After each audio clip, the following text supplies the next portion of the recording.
Welcome to Nanak classes. दोस्तों, Nanak classes के YouTube channel पे आपका स्वागत है। आज है 3 जुलाई और 3 जुलाई 2024 के जितने भी most important Rajasthan current affairs के क्वेश्चन बनते हैं आज हम उनका डिस्कस करेंगे। पूरा वीडियो ध्यान से देखना और लास्ट में मैं आपसे क्वेश्चन पूछूंगा जिनके जवाब आपको कमेंट बॉक्स में देनी है। तो आज हम चर्चा करेंगे राजस्थान के वीर जवानों को मरणोपरांत शौर्य चक्र से सम्मानित, राजस्थान नागरिक विमानन नीति 2024 की मंजूरी और प्रदेश की 8 सहकारी समितियों को उत्कृष्ट व श्रेष्ठ पुरस्कार से सम्मानित किया गया। पूरी चर्चा इस वीडियो के माध्यम से करेंगे आज के इस एक मोटिवेशनल स्पीच के साथ। हिम्मत ना हार, एक बार फिर अपने आप को तैयार कर। हिम्मत ना हार, एक बार फिर अपने आप को तैयार कर। मेहनत होती है हमेशा वफादार, बस तू खुद पर एतबार कर। खुद पर आत्मविश्वास, खुद पर विश्वास रख, निरंतर मेहनत कर, निश्चित मेहनत का फल मीठा होता है। तो करें स्टार्ट आज की क्लास। सभी प्यारे साथियों को प्यार भरा नमस्कार, गुड मॉर्निंग। सबसे पहले कल के क्वेश्चन।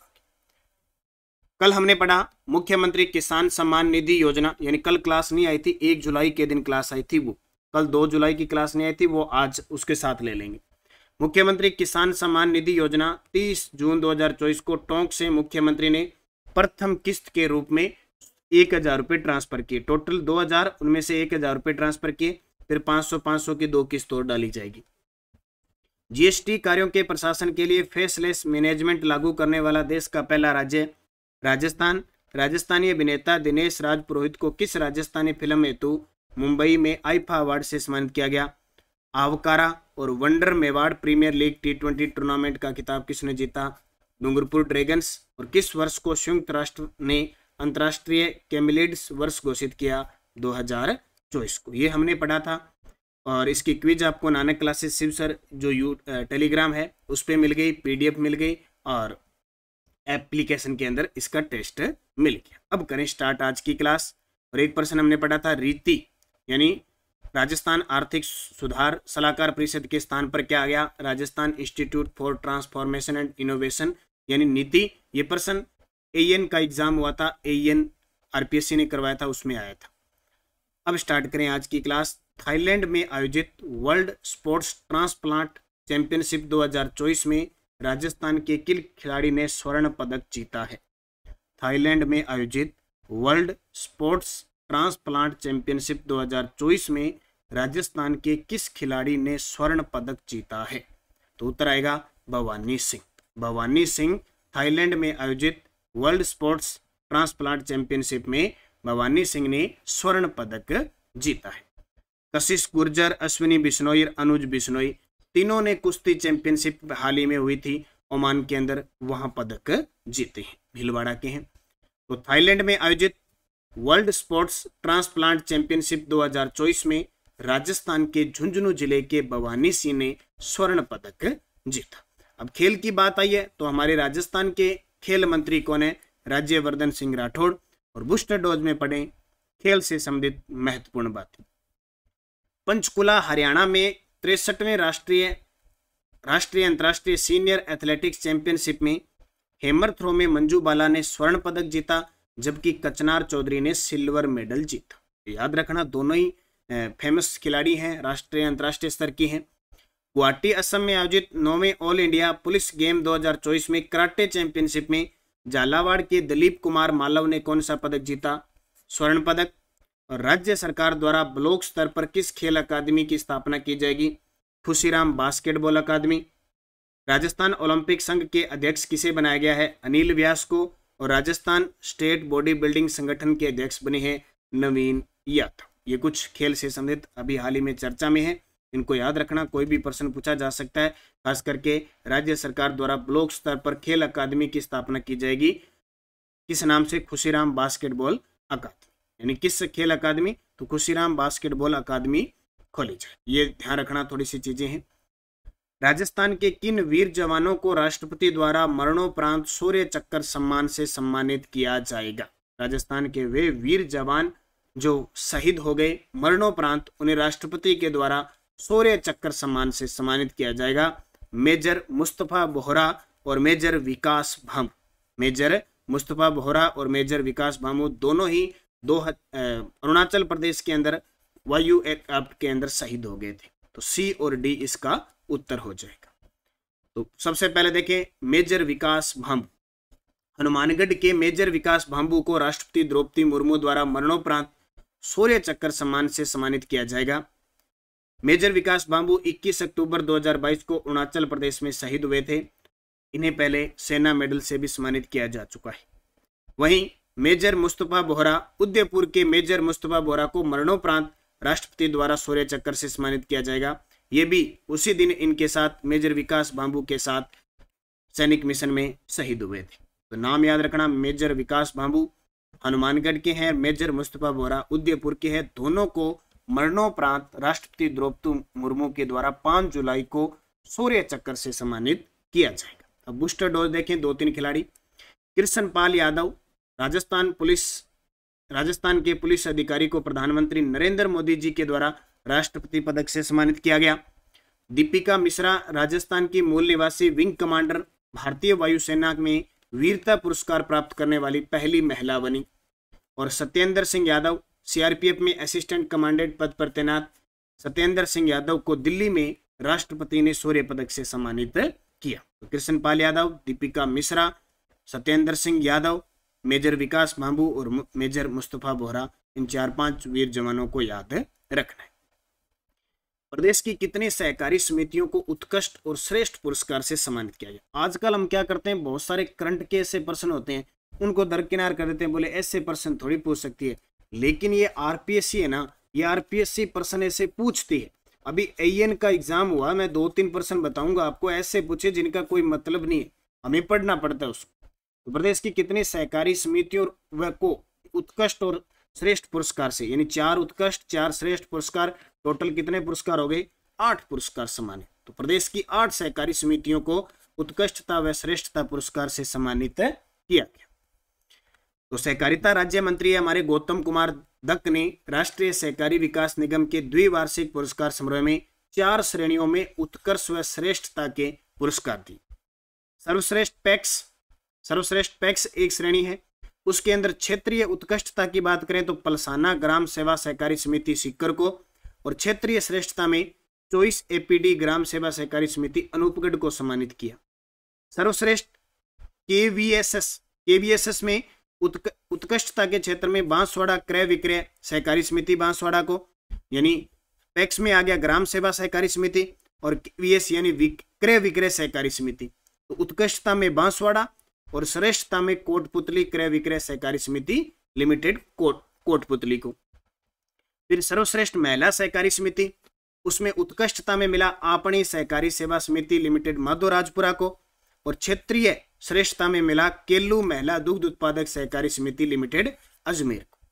और चौथी श्रेणी आती है सर्वश्रेष्ठ प्राथमिक दुग्ध उत्पादक।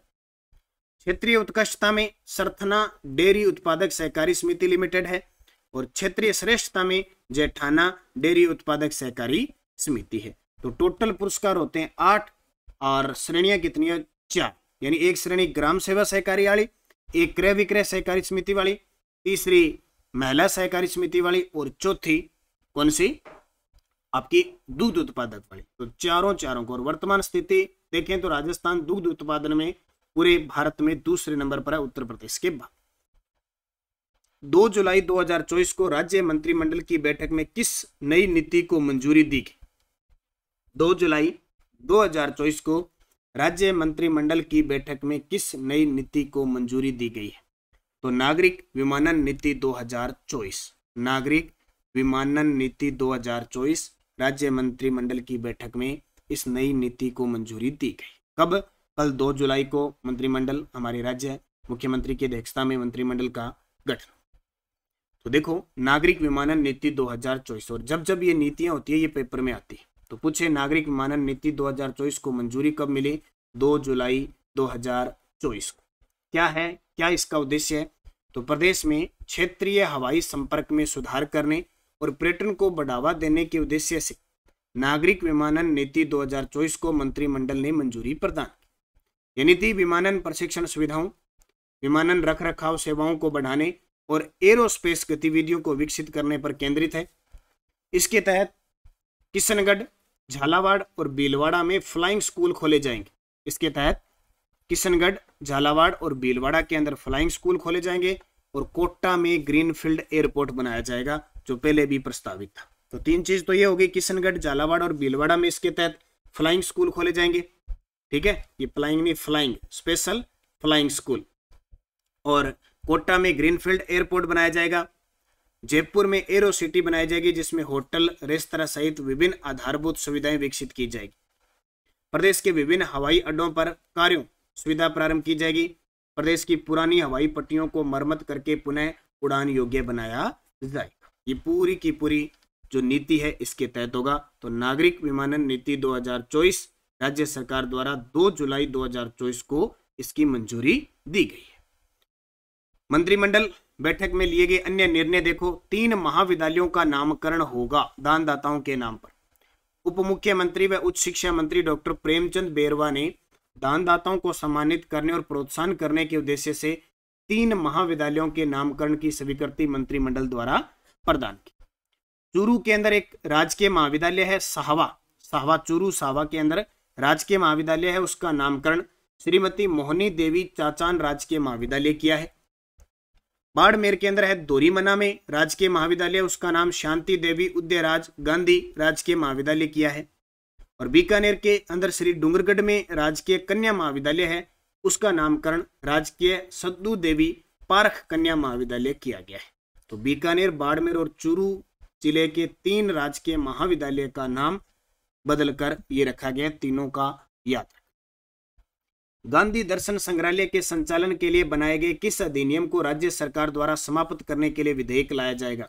अभी विधानसभा का सत्र शुरू होने वाला है, बजट सत्र आएगा, 10 जुलाई को बजट आएगा और 15 जुलाई को अपने राजस्थान की करंट अफेयर्स की बुक आएगी 1 जनवरी से 15 जुलाई, जिसमें लोकसभा, विधानसभा, पुरस्कार, खेल, योजना, नीति, सब चीजें आपको शामिल मिलेगी। तो इसका उत्तर आएगा गांधी वाटिका अधिनियम 2023, इसे समाप्त किया जाए। यानी गांधी दर्शन संग्रहालय जो है जयपुर के अंदर, उसके संचालन वगैरह के लिए एक अधिनियम आया था, उसमें अध्यक्ष, उपाध्यक्ष क्या काम करते हैं, क्या किसको क्या पावर दी गई है, उसके तहत ये अधिनियम था। तो इस सरकार ने कहा कि इस अधिनियम को समाप्त करेंगे, इसका कोई मतलब नहीं है। हालांकि गांधी दर्शन संग्रहालय चलेगा, लेकिन गांधी वाटिका अधिनियम 2023 को समाप्त करेंगे। तो गांधी वाटिका अधिनियम को समाप्त करने के लिए विधेयक आएगा। संसदीय कार्य मंत्री जोगाराम पटेल, ये कानून मंत्री है, ने पत्रकार वार्ता में बताया कि गांधी वाटिका न्यास जयपुर अधिनियम 2023 को समाप्त करने के लिए विधानसभा में विधेयक लाया जाए। वर्ष 2023 में लाए गए अधिनियम की विभिन्न धाराओं में उपाध्यक्ष को असीमित वित्तीय शक्तियां दी गई है। उसमें क्या दी गई थी? जो उपाध्यक्ष होता है उसको असीमित वित्तीय शक्तियां दी गई थी। न्यास से संबंधित किसी भी प्रकार की स्थावर संपत्ति का विक्रय, बंधक या निपटान करने का अधिकार उपाध्यक्ष को दिया गया था। यानी संपत्ति का विक्रय करना है, कोई रखना है, कोई निपटान करना है, वो सारी पावर उपाध्यक्ष को थी। मनोनीत उपाध्यक्ष को हटाने के संबंध में किसी भी प्रकार का प्रावधान भी इस अधिनियम में नहीं था। तो ये प्रावधान है, इन्होंने कहा कि राज्य हित में नहीं है। गांधी दर्शन का संग्रहालय किया जाता रहेगा, यानी संग्रहालय चलता रहेगा जो गांधी दर्शन है। राज्य में अन्य विभागों के अधीन संचालित संग्रहालयों का संचालन संबंधी विभाग द्वारा ही किया जा रहा है। ऐसी स्थिति में गांधी दर्शन संग्रहालय के संचालन और प्रशासनिक क्रियान्वयन के लिए गांधी वाटिका न्यास है जो अधिनियम है, इसकी कोई आवश्यकता नहीं है। पूरी डिटेल मैंने बता दी। कारण क्या होता है कि प्रश्न पूरी डिटेल जब तक नहीं पढ़ते हैं ना, समझ में नहीं आती, एग्जामिनर बीच में से प्रश्न उठा लेता है, बीच में से निकाल के प्रश्न उठाता है। अब आप सोचोगे कैसे उठाता है? ये देखो छठा प्रश्न, छठा नहीं 7वां देखेंगे। CMO Asia world women leadership Congress की ओर से राजस्थान वुमेन लीडर्स अवार्ड से सम्मानित किया गया। किसे सम्मानित किया गया? CMO Asia world women leadership Congress की ओर से राजस्थान वुमेन लीडर्स अवार्ड से सम्मानित किया गया डॉक्टर प्रभात दीक्षित को। किसको? डॉक्टर प्रभात। देखो डॉक्टर कीर्ति भारती बाल विवाह रोकने के लिए सामाजिक क्षेत्र की जोधपुर, सौम्या गुर्जर जयपुर ग्रेटर की महापौर और दिया कुमारी वित्त मंत्री है। जयपुर की डॉक्टर प्रभात दीक्षित को राजस्थान वुमेन लीडर्स अवार्ड से सम्मानित किया गया। मीडिया एजुकेटर और शिक्षक डॉक्टर दीक्षित को यह अवार्ड उनकी एकेडमिक रिसर्च और सोशल वर्क के लिए मिला। डॉक्टर दीक्षित को यह award CMO Asia world women leadership Congress की ओर से दिया गया। इन्हें सोशल वर्क के लिए एज वेल फाउंडेशन और अनसंग स्टार समेत कई अन्य अवार्ड भी मिल चुके हैं। तो नाम याद रखना, जयपुर की डॉक्टर प्रभात दीक्षित। ये प्रश्न देखो, यानी करंट के प्रश्न जब तक हम गहराई से नहीं पढ़ेंगे, बहुत सारे प्रश्न खास करके शिक्षा विभाग, कोई समझौता वगैरह। आरपीएससी एएन का एग्जाम हुआ था, उसमें प्रश्न आया बाउंस ऑफ जॉय के संबंध में निम्न कथनों पर विचार कीजिए। यानी ये 2 बार प्रश्न आ गया पेपर में। बाउंस ऑफ जॉय का संबंध किस विभाग से? शिक्षा विभाग से। यह नई शिक्षा नीति 2020 के अनुरूप राजस्थान के स्कूलों में नवीन शिक्षण शास्त्रीय दृष्टिकोण और मूल्यांकन सुधारों के लिए स्कूल शिक्षा विभाग की एक पहल है। आवश्यकता अंतराल विश्लेषण के आधार पर पूरे राजस्थान से 100 विद्यालयों को इस कार्यक्रम में भाग लेने के लिए चुना गया। अब देखो कितना गहराई से तथ्य पूछा। बाउंस ऑफ जॉय, तो दोनों ही कथन इसके सही है, दोनों सही है, 1 व 2। और ये मैंने फरवरी 2024 का वीडियो देख लेना, उसमें मैंने बाउंस ऑफ जॉय के बारे में सारा बताया है। तो राजस्थान में स्कूलों में खेल कूद को बढ़ावा देने हेतु स्कूल शिक्षा विभाग द्वारा स्टेयर्स फाउंडेशन के सहयोग से बाउंस ऑफ जॉय कार्यक्रम को लॉन्च किया गया।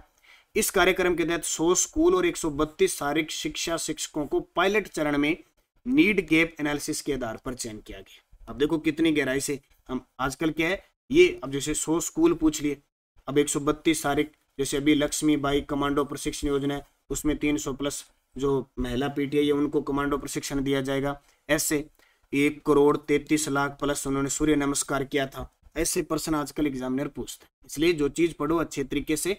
अब ये प्रश्न कथन पे विचार कीजिए। जिसको पहला पता है अब उसने हो सकता केवल 1 किया है, दूसरा पता ही नहीं हो तो उसने किए नहीं। और ऑप्शन देखो केवल 1, केवल 2, दोनों 1 और दोनों, न तो 1 और नहीं 2। पूरा पता है तो उत्तर सही होगा वरना गलत। ठीक है, तो ऐसा प्रश्न अब 2-3 प्रश्न और एएन के एग्जाम में आए हुए हैं, वो भी मैं रोज 1 प्रश्न आपको करवाऊंगा। टेलीग्राम ज्वाइन कर लेना, नानक क्लासेस शिव सर और नानक क्लासेस वीडियो के डिस्क्रिप्शन में लिंक है, ताकि आपको क्विज पीडीएफ वगैरह मिलती रहे। पिछले वीडियो का क्वेश्चन था answer for last video question, Manju Bala का संबंध किस खेल से? तो आप सभी का सही जवाब था मंजू बाला हिमर थ्रो की खिलाड़ी है।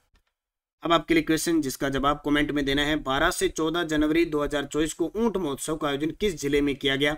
जैसलमेर, जोधपुर, जयपुर, बीकानेर, बाड़मेर। ये अभी एएन के एग्जाम के अंदर है। तो क्योंकि जो भी एग्जाम में क्वेश्चन आएगा पूरा एनालिसिस करना है हमें कि किस प्रकार के क्वेश्चन पूछ रहे हैं। और ये बीएसटीसी के अंदर प्रश्न देखो, शेषनाग का अवतार कल्लाजी राठौड़, रानी सती का मंदिर झुंझुनू में, संप सभा की स्थापना गोविंदगिरी, राजस्थान और मध्य प्रदेश की सीमा पर रेलवे स्टेशन भवानी मंडी, और राजस्थान में लोकसभा और विधानसभा में अनुसूचित जाति की आरक्षित सीटें। तो लोकसभा में 4 है और विधानसभा में 34 है। अगर वो अनुसूचित जनजाति की पूछे तो 3 और 25 करनी है। ये प्रश्न ऐसे आते हैं नॉर्मल, और वहां हम कंफ्यूज हो जाते हैं। देखो बीएसटीसी एग्जाम 2024 जो 30 जून को हुआ था, उसमें और किस प्रकार के प्रश्न जीके के पूछे गए? 50 प्रश्न आए थे। कौन सा किला कुंवारा किला के नाम से जाना जाता है? आप सोचो लड़के कुंवारे रहते हैं या किले भी कुंवारे रह जाते हैं। 2011 की जनगणना के अनुसार राजस्थान में तीसरा सबसे ज्यादा धर्मावली कौन सी? संविधान के अनुच्छेद 356 के अंतर्गत राजस्थान में कितनी बार राष्ट्रपति शासन लागू हुआ है? जयपुर के किस शासक को मिर्जा राजा के रूप में जाना जाता है? और किस जिले में प्रसिद्ध कोलवी की गुफाएं स्थित है?